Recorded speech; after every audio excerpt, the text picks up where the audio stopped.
la particularité d'Instagram par rapport à Facebook. Vous allez essayer de vous rappeler de votre définition classique, et ça c'est caduc. On n'est plus à cette ère-là, nous sommes à l'ère de l'adaptation et de comment s'approprier de nos informations. Je suis formatrice en activisme artistique. Aujourd'hui, je suis facilitatrice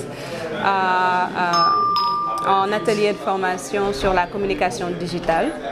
Un atelier organisé par la CAM, Coalition des acteurs de la musique du Sénégal.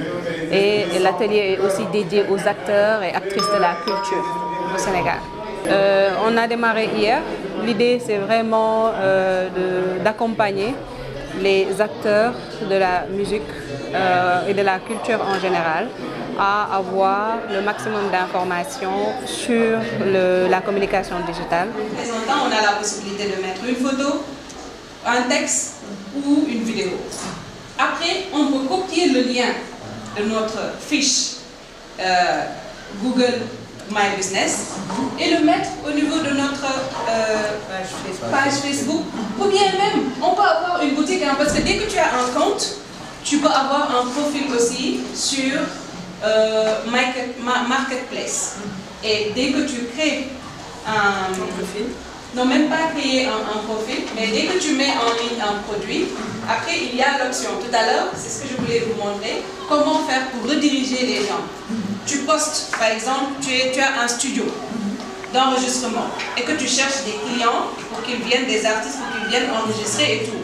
Tu peux mettre l'affiche avec toutes les informations, prix, nangam nangam. Si tu veux, tu peux juste mettre studio d'enregistrement et prendre en photo le matériel que tu as au niveau du studio pour donner l'envie aux gens de venir. Poster, là c'est un produit, tu peux mettre le prix réel ou ne pas mettre le prix réel. Maintenant, en bas, ajouter un point, c'est à ce niveau que tu peux mettre, si tu veux, le lien vers ta fiche. Parce que dès que la personne... Voilà. C'est ce que je disais tout à l'heure. Voilà. Par exemple, si c'est un album qui vient de sortir, oui. Mais la fiche de l'album, oui. Après mettre les informations, exactement. Et le lien pour pouvoir... Voilà. Madame Ndeye Khoudia Dieng, directrice des arts du ministère de la Culture et de la Communication. Nous avons été agréablement surprises aujourd'hui quand nous sommes venus assister, on va dire, à l'ouverture de cette formation en communication digitale, de par la qualité des participants, parce que nous avons noté que tous les sous-secteurs étaient représentés.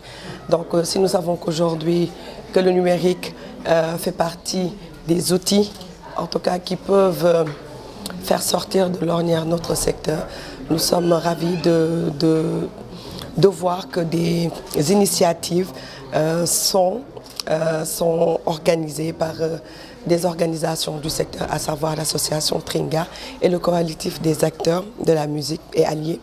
Et ça dénote aujourd'hui l'envie, le souhait que ces acteurs culturels-là qui ont le souhait et qui ont pris conscience de l'importance de la monétisation, de la rentabilité de ce secteur-là et ont choisi des gens qui sont déjà dans le secteur culturel pour les aider à mieux valoriser ces industries culturelles naissantes de notre pays.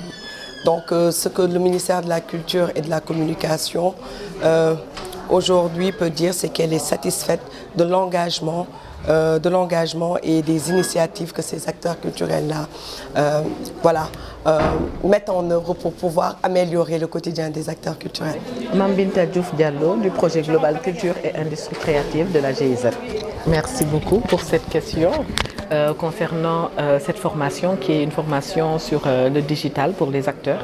On a constaté que les acteurs qui étaient vraiment des professionnels à un certain niveau avaient vraiment besoin de ce type de formation pour renforcer leur positionnement dans leurs différents secteurs respectifs.